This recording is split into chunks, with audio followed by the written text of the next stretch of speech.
Hi everybody, welcome to Christian Homestead. My name is Jared. In this video, we're going to talk about the two witnesses because this may have been referenced in this last general conference by, of all people, Elder Jeffrey R. Holland in his talk called And Now I See. So this idea first came to me when I was doing a live stream after that conference session, and someone brought that up. I thought I had heard something unusual in his talk as well about him being on the streets of Jerusalem, and as people were talking about it in the chat, it made me want to go back and look at it closer because some people were feeling like this was a reference to the two witnesses. We've talked about Elder Jeffrey R. Holland before being one of the two witnesses potentially, and I'm about to show you why in case you missed those videos. There is a reason to believe that that could be the case. Both him and President Nelson, but in a broader sense, just all prophets and apostles who have literally gone to Jerusalem. I have a whole timeline of that. I should have pulled that up. But anyway, and then just so you know, my friend Caitlin with Anticipating Christ's Return, she made a video about it. So I'll put a link for her video in the description box below. And then my friend Cabria with her new channel, Walk with Christ, which is mostly a Second Coming channel, but she also covers gospel topics and stuff like that. She did a video about it too. So make sure to subscribe to her and Caitlin, watch their videos and watch their takes. I don't know what they said, but I'm going to go ahead and try and just give you everything that I think about this and share all my resources that I've collected. So the hint, if it is a hint, if it is a breadcrumb, it comes at the end of the talk, but I think we need to focus on this part first because I feel like this right here is a hint for the hint. Okay. So he talks about the miracle of Christ healing the blind man. And he says, another truth that is evident here are the instruments the creator of heaven and earth and all that in them are used to provide this miracle: spit and a handful of dirt. So let me pause right here.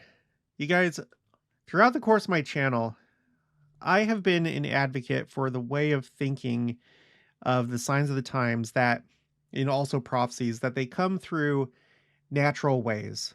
Like sometimes, yes, they can be obviously supernatural and cinematic and spectacular and obvious. Sometimes that can happen, and it does happen. But I feel like many other times when it comes to the fulfillment of prophecy and signs of the times, it comes through natural ways and boring ways. Because the natural man likes exciting, likes spectacular. And we know that the natural man is an enemy to God. So you have people that are given to dopamine, which is what you get when you get excited. It's like a reward, in a sense, for when something exciting is going on. And so when these people read the scriptures or they think about the future, they want excitement. You know, they want to feed their natural man dopamine. And so when something very ordinary and plain happens, well, this isn't it. This isn't what I was expecting. I want the dopamine. I'm sorry. I just feel like that's how it is. Not with everybody. Okay. Other people may just genuinely believe this for non-excitement reasons. But I feel like there's too many people that are given to spectacularism and excitement. And so they miss what's actually happening because it doesn't give them excitement or it's not according to their expectations. Continuing, these very unlikely ingredients declare that God can bless us by whatever method he chooses. Like Naaman resisting the river Jordan, or the children of Israel refusing to look at the serpent on the staff, how easy it is for us to dismiss the source of our redemption because the ingredients and the instruments seem embarrassingly plain. And I should have said this before, it goes without saying, I feel like this applies potentially to the two witnesses, because I think some people think that it's going to be two men in Old Testament clothing, literally in the Jewish quarter of Jerusalem in the Old City, doing street preaching, and then raising their hands to the sky and causing a force field to protect Jerusalem, or, doing things with their hands and causing plagues and things like that. I think that's what people expect, and they expect that it's going to be obvious when it happens. You're going to be able to mark your calendar and be like, okay, well, we at least have 3.5 years, which doesn't seem right. Embarrassingly plain. Continuing, but we remember from the Book of Mormon that some things are both plain and precious, and that prior to Jesus' birth, it would be prophesied that he would have no form nor comeliness, and when we should see him, there is no beauty that we should desire him. How often God has sent his majestic message through a newly called and very anxious Relief Society president, or an unlearned boy on a New York farm, or a brand new missionary, or a baby lying in a manger. Let's think about that as we think about the two witnesses. How often God has sent his majestic message through a newly called and very anxious Relief Society president, or an unlearned boy on a New York farm, or a brand new missionary, or a baby lying in a manger. Or in this case, you guys, an apostle of the Church of Jesus Christ of Latter-day Saints. So, what if the answers to your prayers come in plain or convoluted ways? Convoluted is like complicated. Are we willing to persevere to keep trying to live Christ's gospel no matter how much spit and clay it takes? It may not always be clear to us what is being done or why, and from time to time, we will all feel a little like the senior sister who said, Lord, how about a blessing that isn't in disguise? You guys, everything right here fits so perfectly with the concept of prophecy, signs of the times, and then just things in your own life. Communication with the Lord through the Spirit, and receiving miracles in your life, and guidance in your calling or in your family. We got to get away from the natural man expectations and be in tune with the Spirit and the way that the Lord actually works. Okay, later on, um, at the end, this is where the potential hint comes. Now, brothers and sisters, I came to my whole-souled conviction that the Church of Jesus Christ of Latter-day Saints is a true restoration of the New Testament church, and more, because I could not deny the evidence, the evidence of that restoration. Since those first experiences, I suppose I have had 1,000, 10,000 other evidences that what I have spoken of today is true. So I'm delighted now to join with my friend Huddled on the streets of Jerusalem, where with my diminished voice I sing, and then he sings this part of Amazing Grace. Now he's referring to the story of the man that was literally in the streets of Jerusalem and was healed by Christ. But I've noticed in over time, and if you've been watching my channel for a long time, we have noticed that Elder Jeffrey R. Holland, he likes to drop breadcrumbs.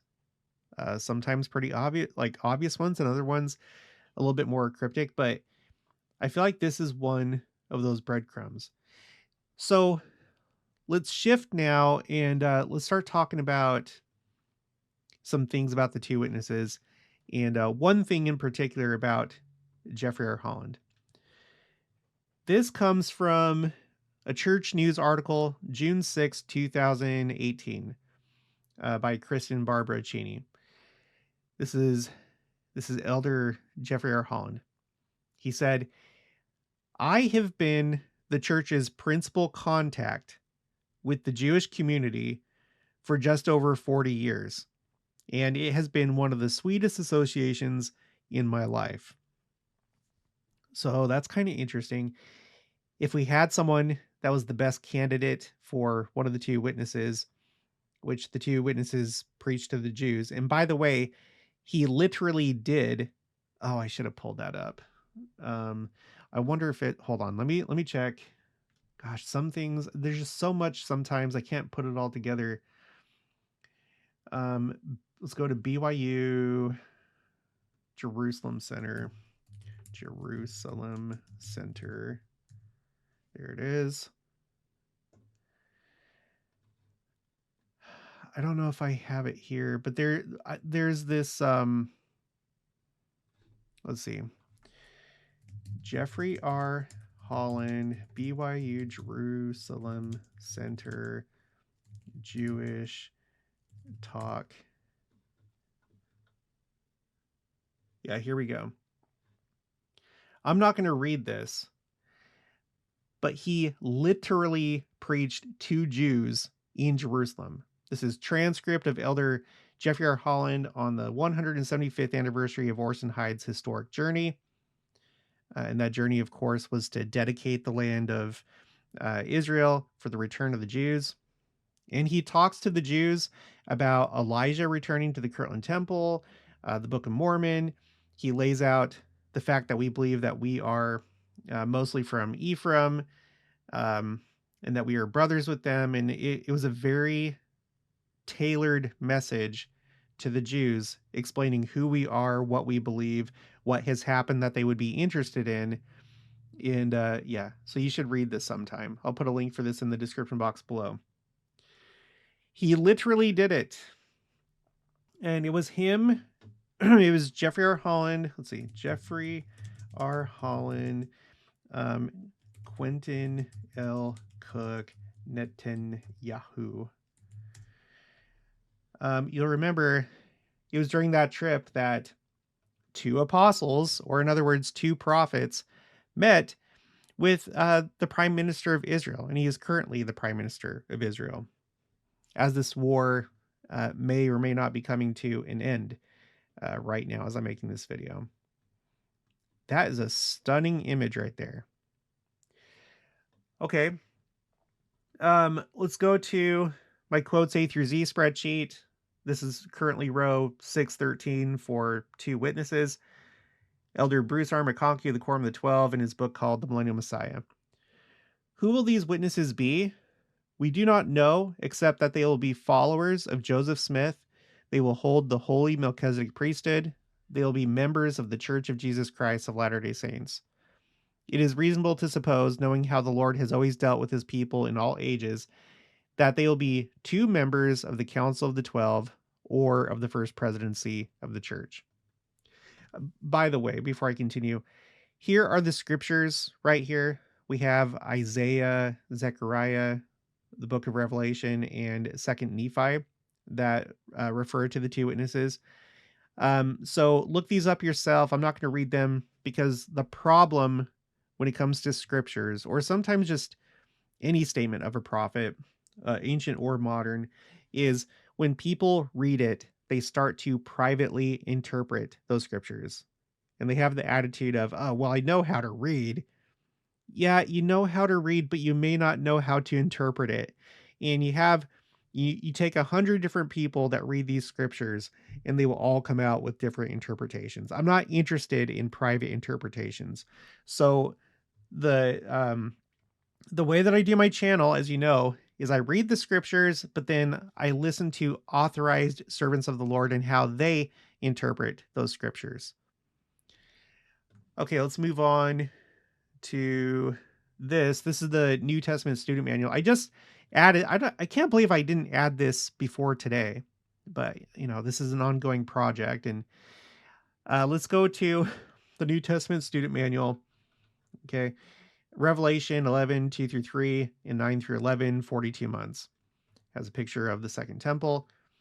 The angel told John that Jerusalem would be trodden underfoot 40 and 2 months.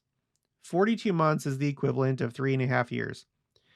Likewise, the two witnesses mentioned in verse 3 would prophesy and testify of Jesus Christ for 1,260 days, or approximately 3.5 years.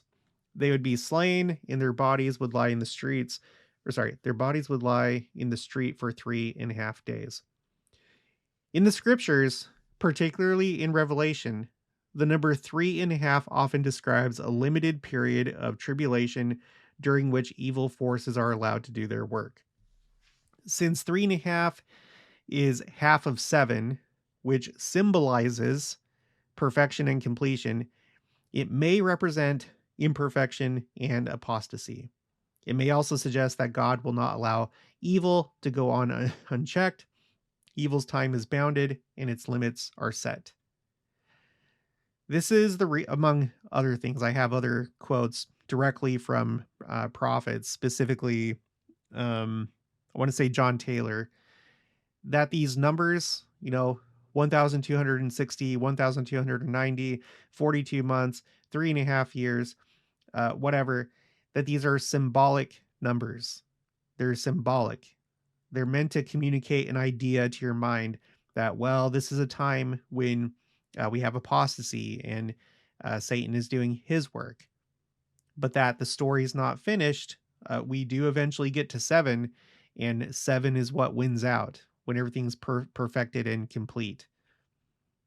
I do want to point out, Jeffrey R. Holland, it does seem that he was, well, he was at death's doorway. He had a near-death experience.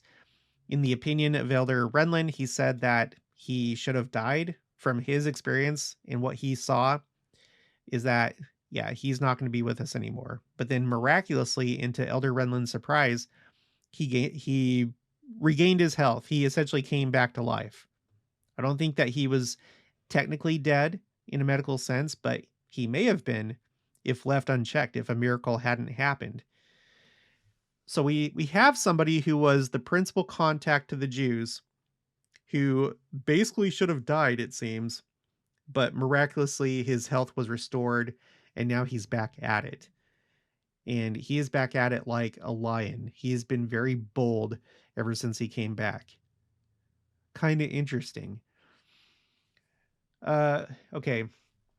Revelation 11, 3 through 12, the two witnesses. The events in Revelation the events in Revelation 11 will transpire prior to the Savior's coming to the Mount of Olives to deliver the Jews from destruction. The two witnesses are two prophets that are to be raised up to the Jewish nation in the last days at the time of the restoration, and to prophesy to the Jews after they are gathered and have built the city of Jerusalem in the land of their fathers. Again, something that literally happened on October 27th, 2016, and other times too. This isn't the first time, but this is the only one that I have where there's like a transcript. Okay, here we go. These two prophets appeared to possess the sealing power of the priesthood, with which they, like prophets before them, are able to control the skies and smite the earth with plagues. Again, I promise you, there's a certain number of people that read this and say, well, we haven't seen that. We haven't seen any old men with white beards in Old Testament clothes with their hands toward the sky. That's not how it has to happen.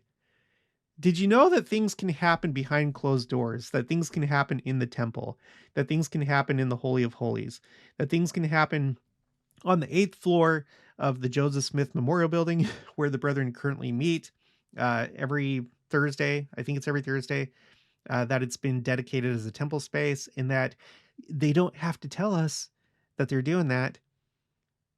Again, sometimes we think that we're the main character, and we have to be privy to everything, like we're watching a movie, because in a movie you're omniscient. You see everything. You go from location to location, and you see what the bad guy's doing. You see what the good guy is doing, and you know everything that's going on, or most of what's going on. This is real life, you guys. We're living in real life, and so how do we know? We just had President Nelson, the last president of the church, who guided us through the pandemic in 2020, right? That was kind of a major deal. A lot of people suffered during that time. We don't know how the Lord used that to further his work. I think it humbled a lot of people, probably brought a lot of people to repentance. It certainly woke up a lot of people as to the reality that the second coming is soon, that the world is no longer the same as what it once was. There are things that happened with that plague, and for all we know, some of this was under the direction of the president of the church. I don't know that for sure because I'm not privy to their private meetings, but for all you know, maybe that's what happened. In all these things that are taking place with the weather, we've had, in fact, just during conference weekend, there was a 100-year storm that brought flooding to Tooele in Salt Lake City itself. We've had record-breaking events. I'm trying to keep track of them all on my spreadsheet. Tornadoes and hurricanes and rain. And how do you know? How do you know who's causing that? Okay. Elder Bruce R. McConkie stated, no doubt they'll be members of the Council of the 12 or the First Presidency of the Church. We already read that, but I wanted to point that out again. Okay. And then we have this from Victor Ludlow. Not that he's a general authority, but I think this is a good opinion. Emeritus religion professor at Brigham Young University. This was published in Deseret News, August 26, 2010. Mideast prophecies wow BYU audience. When will two prophets come to the Holy Land? It's already happening. It's a common reality to people in the Middle East, Ludlow said.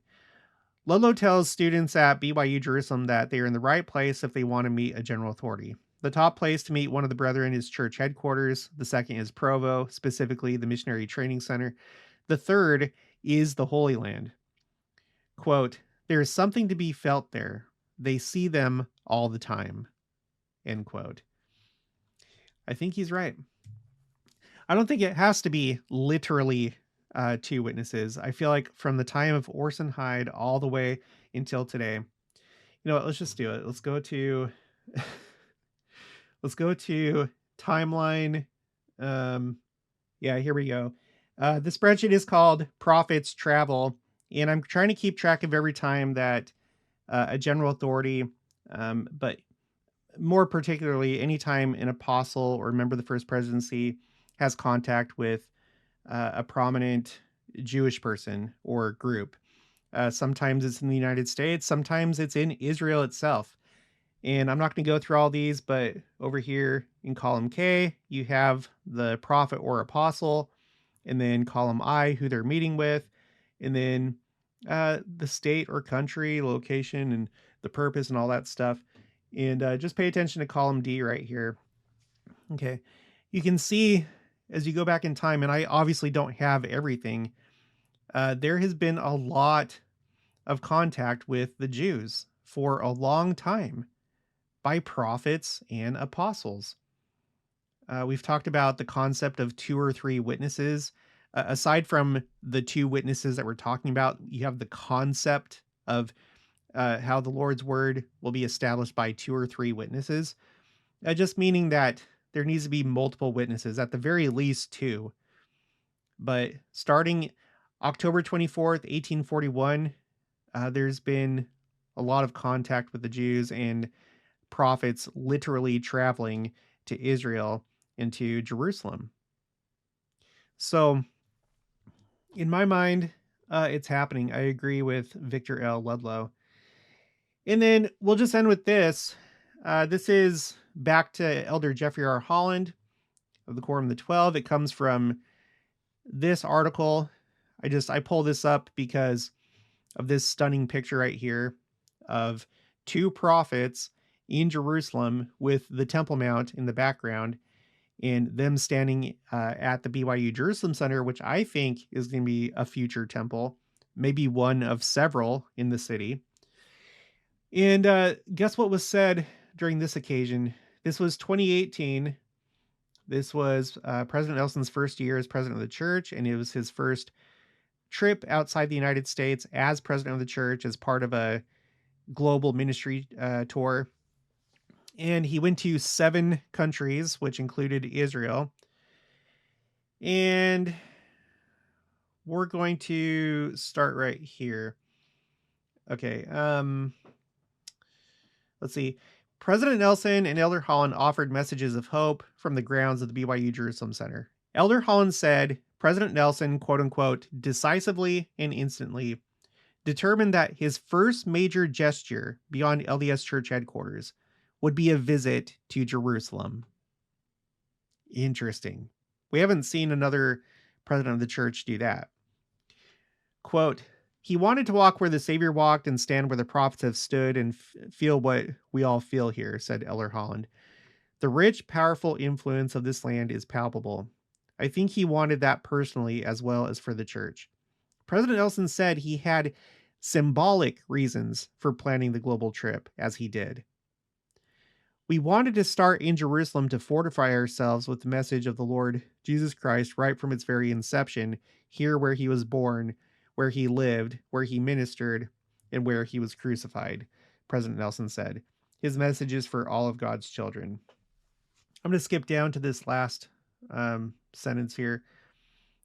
But he added, so this is Elder Holland, but he added, the location does not diminish the event. Quote, I suspect none of us in this room can understand the significance of this day. ...